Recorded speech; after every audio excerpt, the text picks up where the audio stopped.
তোমরা কেমন আছো? আমি তো খুব ভালো আছি। তোমরা সবাই ভালো আছো তো? আজকে আবার চলে আসছি একটা নতুন ভিডিও নিয়ে। তো দেখো, আজকে মা এনেছিল ইলিশ, কম সম এনেছিল, তো তাই 3টা দিয়ে করতে হলো। তো 3টা মাছ নিয়েছি, দিয়ে হলুদ আর নুন দিয়ে মাখিয়ে রাখিয়ে দিয়েছি। এবার একটা শিল নোড়াই বাটছি। আবার বাবারে হাতগুলো একদম ধরে গেল আমার। শিল নোড়াই জিরা আবার কাঁচা লঙ্কা সবকে বেটে দিলাম, দিয়ে কাঁচা লঙ্কা বাটতে গিয়ে আমার হাতে জ্বলন হয়ে গেছে। ওরে বাবারে, কী জ্বলন জ্বলে!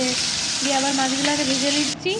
ভাজা হয়ে গেছে আমার মাছ। এবার একটা তেল গরম করে কালো জিরা দিয়ে বেগুন দিয়ে মাখা, আবার একটু কাঁচা লঙ্কা দিয়ে বেশ নেড়ে চেড়ে হলুদ টলুদ দিয়ে নাড়তে লাগলাম। আমি দেখো, হচ্ছে রান্না আমার। আবার এবার কী দিচ্ছি গো, কাশ্মীরি মশলা দিয়ে দিলাম, যাতে আবার লাল লাল হয়, পেটটা আকৃষ্ট হয়। দিয়ে আবার ওই জিরা বাটাটা আবার দিয়ে দিলাম, দিয়ে আবার নাড়ছি। দিয়ে আবার একটু জল দিয়ে দিলাম। দিয়ে আবার দেখো একটু পরে আর একটু জল দেবো, আস্তে আস্তে করে করবে যাতে একটু ভালো ভালো হয়। দেখো দিয়ে দিলাম একটু জল।